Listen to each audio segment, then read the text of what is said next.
Gênesis, capítulo de número 12, e nós leremos do versículo 10 até o versículo de número 20. Assim diz a palavra do nosso Deus. Havia fome naquela terra, desceu, pois, Abrão ao Egito para aí ficar, porquanto era grande a fome na terra. Quando se aproximava do Egito, quase ao entrar, disse a Sarai, sua mulher: Ora bem, sei que és mulher de formosa aparência. Os egípcios, quando te virem, vão dizer: é a mulher dele, e me matarão, deixando-te com vida.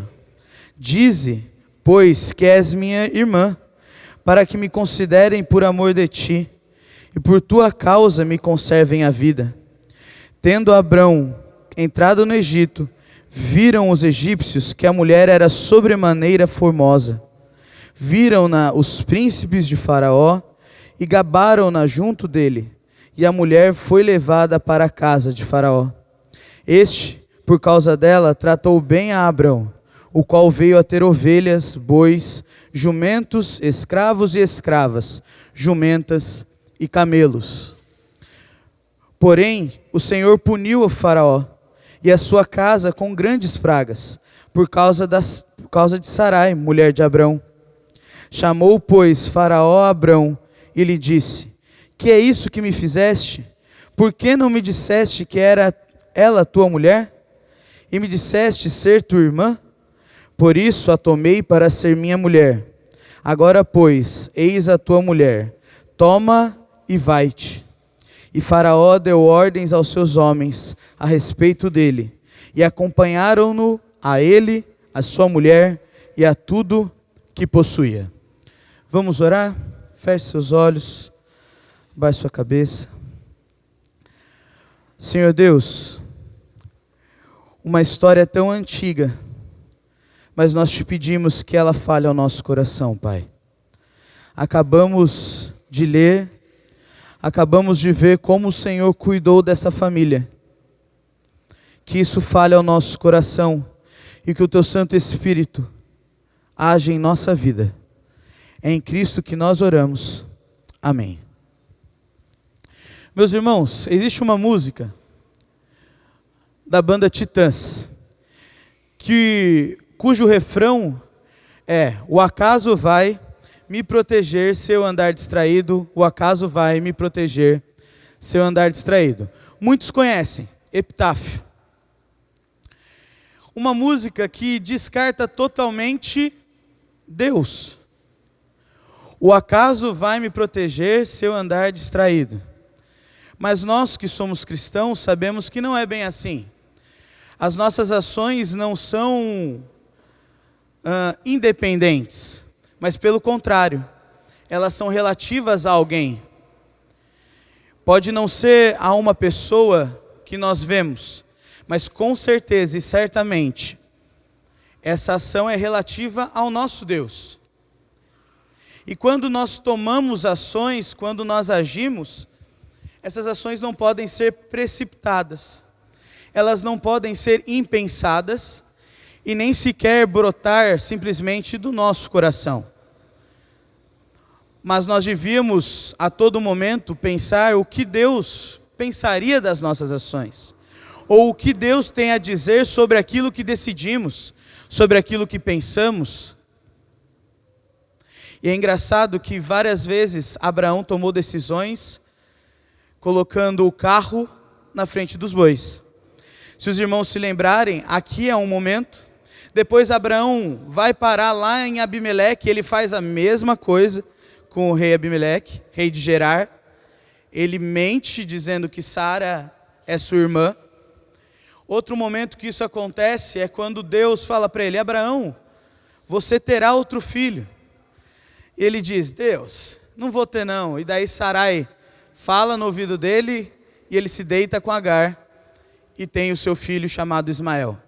Várias vezes Abraão teve ações precipitadas, ações que fizeram como o artista dessa música. Eu tomo mesmo as ações e quem sabe o acaso vai me proteger se eu andar distraído. A história de Gênesis, a história desse livro, é uma história que diversas vezes mostra como Deus cuidou do seu povo desde a criação até José, quando ele entra no Egito. Gênesis é um livro que mostra a aliança de Deus conosco. Uma aliança que ele fez com Abraão, com Isaac, com Jacó, e assim foi, por toda a descendência. E Abraão, no capítulo 12, os versículos de 1 até 9, ele tinha acabado de receber a promessa da aliança de Deus. Olha, versículo 1, 2 e 3, disse o Senhor a Abraão: sai da tua terra, da tua parentela e da casa de teu pai, e vai para a terra que te mostrarei. De ti farei uma grande nação, e te abençoarei, e te engrandecerei o nome. Sê tu uma bênção. Abençoarei os que te abençoarem, e amaldiçoarei os que te amaldiçoarem. Em ti serão benditas todas as famílias da terra.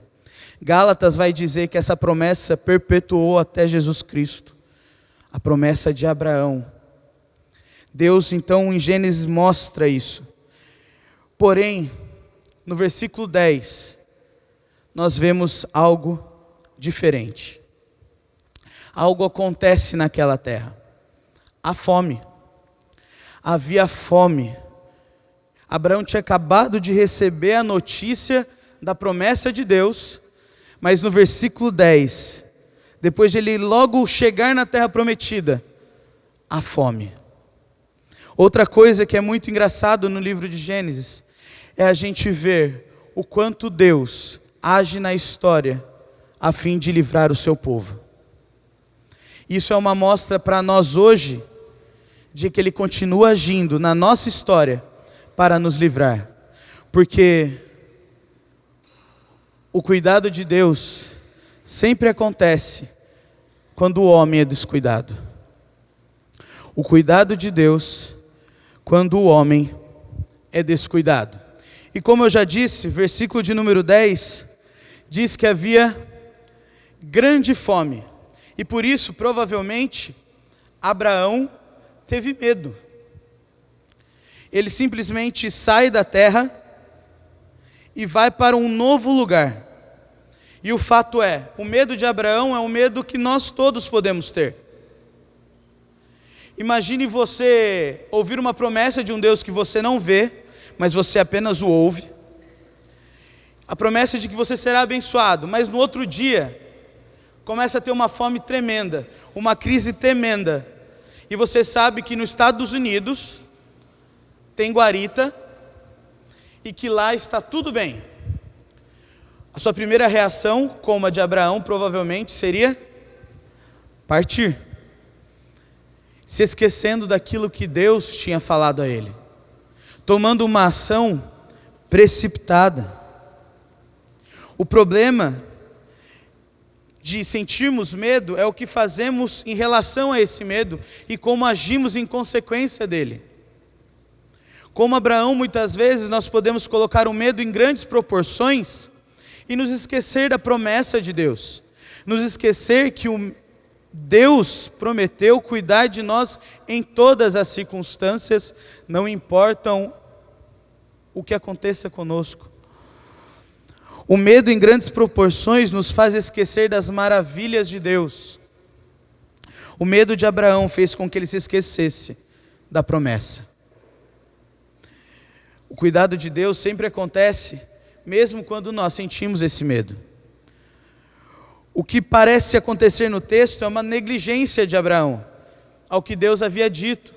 Não tinha sido dito para ele, vai ao Egito, mas tinha sido dito a ele, fica nessa terra e ali te abençoarei, ali te farei grande nação. Não vai para outro lugar, essa é a sua terra, fica aqui. Mas ele simplesmente se esquece e corre para o Egito. É interessante que Abraão está abandonando a terra que ele acabara de ganhar. Deus tinha acabado de falar assim, está aqui o presente, Canaã. Ele pega Canaã, deixa Canaã e vai para o Egito. Pega a sua esposa e parte. Meus irmãos, eu gostaria que vocês agora lembrassem da história de Israel e percebessem que não é a primeira vez, quer dizer, essa não é a única vez que isso acontece. Versículo de número 42 de Gênesis mostra que, capítulo 42, versículo 2, mostra o seguinte: Jacó, tendo ouvido que havia cereais no Egito, desceu até lá para comprá-los e para viver e não morrer. Jacó, pai de José, sabia que os seus filhos deveriam ir para o Egito, porque lá havia cereais e mantimento para toda a nação de Israel e para a família dele. O que eu quero mostrar aqui é a semelhança da história de Abraão com a semelhança da história de José. Ambos sentiram fome e abandonaram a terra prometida, se esquecendo da promessa de que Deus havia feito com eles. O medo da fome fez com que eles buscassem e saíssem de onde Deus os havia colocado. O medo de algo muitas vezes nos causa um desespero e queremos resolver com as nossas próprias mãos e como se fosse para ontem.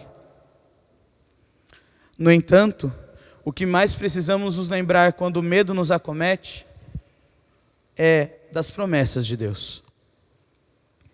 E com isso eu não estou dizendo para vocês não fazerem nada, mas eu estou dizendo que ao fazerem alguma coisa em relação ao medo, dobrem seus joelhos e entreguem na mão de Deus. Porque o cuidado de Deus, quando o homem é descuidado, acontece mesmo quando sentimos medo. Mas há uma outra coisa que acontece aqui. Spoiler. O medo não é o simples ou único sentimento que Abraão teve, mas ele também errou. Ele não ficou apenas no sentimento. Olha os versículos de 11 a 16. Quando ele se aproximava do Egito, ele sabia que Sara era muito bonita. Eu conversava com o meu irmão ontem e nós fomos assistir Mulher Maravilha. E para quem não sabe, a atriz que faz Mulher Maravilha é israelita. E ela é muito bonita. E eu virei para o meu irmão: será que Sara era tão bonita quanto Mulher Maravilha ou era até mais bonita? Porque Abraão sabia que Sara era formosa, sobremaneira formosa, e a Bíblia diz que ela era sobremaneira formosa. E ele sabia da formosura dela ao ponto de que os egípcios, quando a vissem, já a desejaria. É isso que os versículos nos contam. E não só os egípcios a desejaram, como também os príncipes de Faraó a desejaram. Abraão diz a ela então: Sara, é o seguinte, se você não disser que é minha irmã, a gente está enrolado. Nós vamos morrer, melhor, eu vou morrer para que eles consigam tê-la. Então você diz que é minha irmã, não fala que é minha esposa não, porque senão acabou a nossa história aqui no Egito. Sara, como uma boa esposa obediente, chega no Egito e é batata. Os egípcios olham para ela, os príncipes olham para ela e falam: como ela é bonita, vamos falar para o faraó que ela é bonita. Eles falam a faraó da beleza dela e ela é então levada. E Faraó coloca ela entre o harém dele, entre as principais mulheres dele. Meus irmãos, o cuidado de Deus acontece mesmo quando nós erramos. Não é à toa que o erro de Abraão pode ser um medo que nós temos. Você não faria a mesma coisa no lugar de Abraão? Ontem, uma pessoa me perguntou: será que a malandragem é de tudo um problema? Num jogo, por exemplo, o jogo do Real Madrid contra o Juventus ontem, quem viu percebeu que o Quadrado recebeu um cartão vermelho, porque o jogador Quadrado recebeu o cartão vermelho, porque o Sérgio Ramos o jogador do Real, havia inventado uma mentira, que ele tinha pisado no pé e o pé estava doendo demais e foi algo tremendo. Então o Sérgio Ramos mentiu para que o Quadrado fosse expulso ou tomasse cartão amarelo. Será que nas nossas atitudes, no nosso trabalho, nós não somos como Abraão? Ficamos com medo de determinada situação e inventamos algo para melhorar, para dar um jeito de sairmos bem daquilo e bem-sucedidos? Será que na nossa casa nós não mentimos ao nosso cônjuge, ou aos nossos filhos, ou aos nossos pais, para que não tenhamos problemas maiores lá na frente? A atitude de Abraão e a atitude deste casal provocou um grande problema e uma grande confusão na história no Egito. A história que sai da viagem por causa do medo, da fome, agora entra no cativeiro no Egito. O casal é separado. Sara é levada para um lado, Abraão para outro. E mesmo assim, por causa da misericórdia e graça de Deus, abençoou a vida de Abraão, dando muitas coisas a ele. O texto diz que foi dado a ele ovelhas, bois, jumentos, escravos e escravas, jumentas e camelos. Abraão ficou mais rico ainda por causa de tudo aquilo que ele havia recebido. O cuidado de Deus sobre a vida dele continuou presente mesmo após o erro. Um cativeiro que parecia bom, mas que havia separado o casal e que infelizmente ameaçava a semente divina. Uma das grandes histórias de Gênesis é nos contar como ela vai acontecendo para que o Messias apareça, e quanto Deus abençoou o povo para que o Messias chegasse. O Messias que havia sido prometido lá em Gênesis capítulo 3, versículo 15. A semente do Messias estava em risco por causa da mentira deste casal. Porém, o que eu quero chamar a atenção é para o fato do pecado de Abraão, e que mesmo em pecado, Deus cuidou dele. Deus o abençoou e abençoou Sarai. O cuidado de Deus, mesmo quando nós somos descuidados, acontece mesmo quando nós erramos.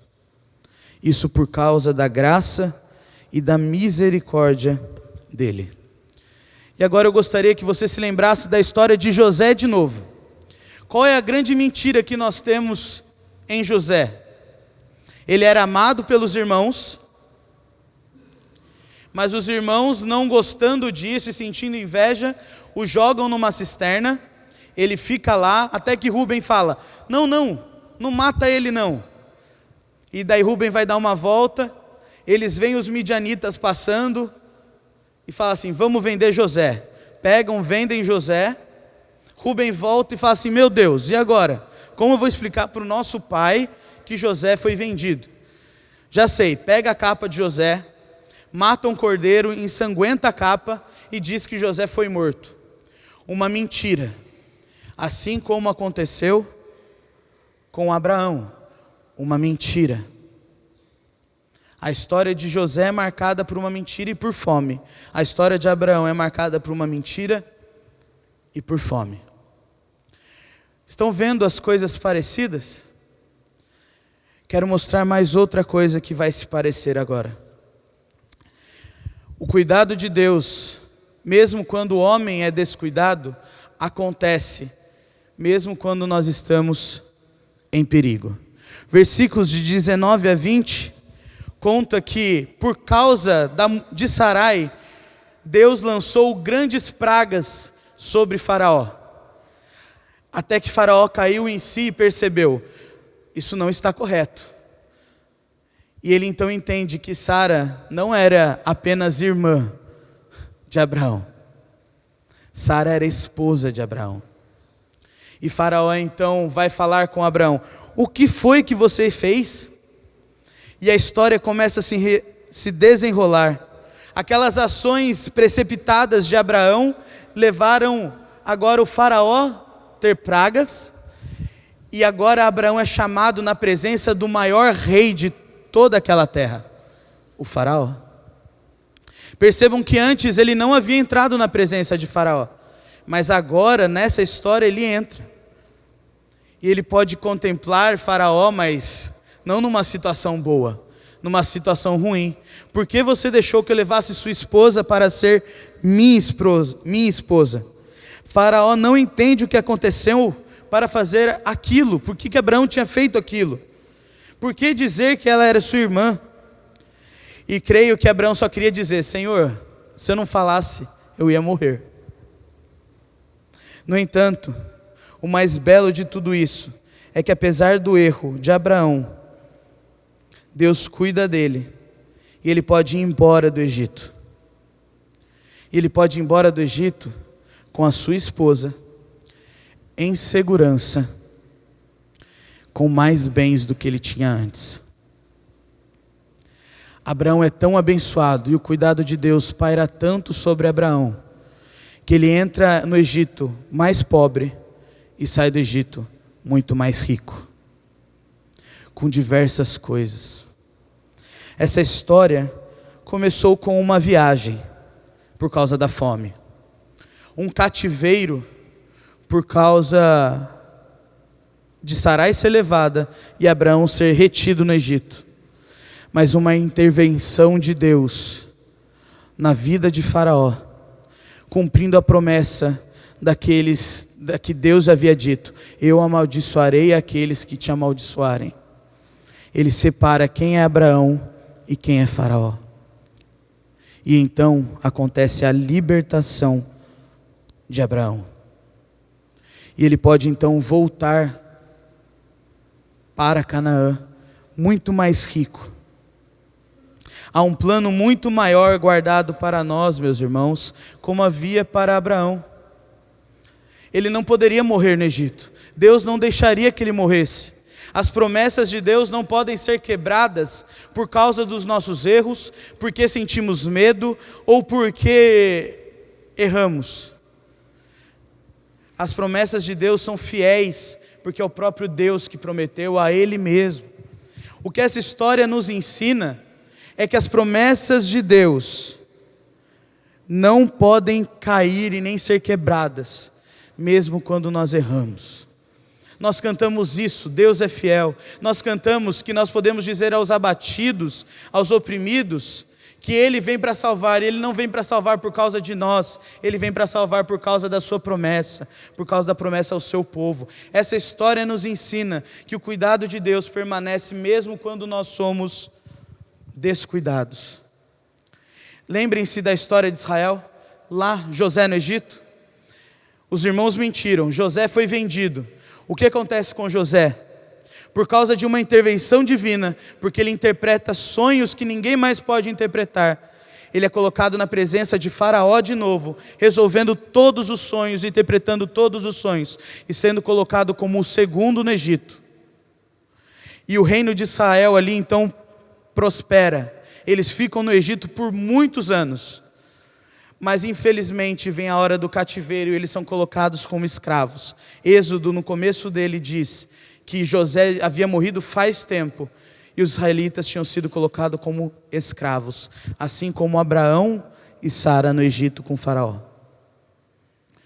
Mas Moisés é levantado, e Moisés é o libertador do povo para o êxodo, para a volta à terra prometida. E se os irmãos lerem Êxodo, capítulo de número 12, versículo de número 36, vocês vão ver que os egípcios foram tiraram todas as coisas dos egípcios e levaram embora em segurança. Deus abençoou tanto o povo de Israel, que quando eles vão embora do Egito, eles vão embora mais ricos, mesmo sendo escravos lá. Deus os abençoou, dando muitas coisas. Meus irmãos, Moisés, quando escreveu isso, quando escreveu essa história de Abraão, ele estava fazendo um paralelo com o livramento do povo de Israel do Egito, para dizer ao povo: o nosso Deus é fiel, e Ele promete sempre cuidar de nós, mesmo quando nós sentimos medo, mesmo quando nós erramos, e mesmo quando nós estamos em perigo. Povo, continuem firmes no Senhor, mesmo passando 40 anos no deserto, continuem firmes no Senhor. Mas o que será que essa história tem a ver comigo e com você hoje? Eu gostaria que você pensasse que do mesmo modo como Abraão e o povo de Israel não ouviram a voz de Deus, muitas vezes eu e você não ouvimos a voz de Deus. Muitas vezes quando nós andávamos por este mundo segundo as inclinações da carne, nós não ouvimos a voz de Deus. E isso só fez de nós cativos do pecado. Isso só nos aprisionou no poder do pecado, de forma que nós não conseguíamos fugir deste pecado. E precisou uma intervenção divina na minha vida e na sua vida, para que nós reconhecêssemos e conhecêssemos o Deus libertador. Jesus Cristo morreu na cruz do Calvário por nós. E então, nós entramos nessa vida com Jesus sem ter nada, para sair dela tendo tudo. Uma vida plena com Deus, uma vida de comunhão com Deus. O que essa história mostra para nós hoje é que da mesma forma que Abraão e o povo de Deus saem do Egito com riquezas inumeráveis, nós saímos da escravidão do pecado com a vida garantida em Jesus Cristo e uma vida plena em Deus para todo sempre. Eu gostaria de terminar dizendo: assim como Deus livrou Abraão miraculosamente do cativeiro no Egito, Ele nos livra da escuridão do pecado, da morte pela morte e ressurreição de Cristo. O êxodo de Abraão retrata o nosso êxodo para viver com Deus em comunhão. Essa história retrata o que nós passamos quando fomos libertos do pecado. Deus nos tirou quando nós não queríamos saber dele e nos transportou para o reino do Filho do seu amor, por causa das misericórdias dele, por causa da fidelidade dele e por causa da graça dele. Assim como ele livrou Abraão, ele livra a nossa vida. Assim como ele livrou o povo de Israel, ele livra a nossa vida. É isso que essa história tem a dizer para nós nesta manhã. Vamos orar? Senhor Deus, louvado seja o teu nome, porque histórias tão antigas nos dizem hoje o que o Senhor fez na cruz do Calvário por nós, mandando o seu Filho Jesus morrendo naquela cruz para nos dar o perdão dos nossos pecados, para nos transportar do lamaçal para o reino do Filho do seu amor. Ó Deus, o cuidado do Senhor sempre é presente na nossa vida, mesmo quando nós somos descuidados, porque nós sentimos medo, porque nós erramos, porque muitas vezes somos colocados em situação de risco. O Senhor continua presente, nos livrando, e agora não mais pela fé naquele que virá, mas pela fé naquele que já veio, que já mudou toda a história, e que já nos fez novas criaturas, em Jesus Cristo. Ó Deus, muito obrigado, porque o Senhor mudou a nossa história através de Cristo Jesus. Nós somos eternamente gratos ao Senhor por isso. É em nome de Cristo Jesus que nós oramos. Amém.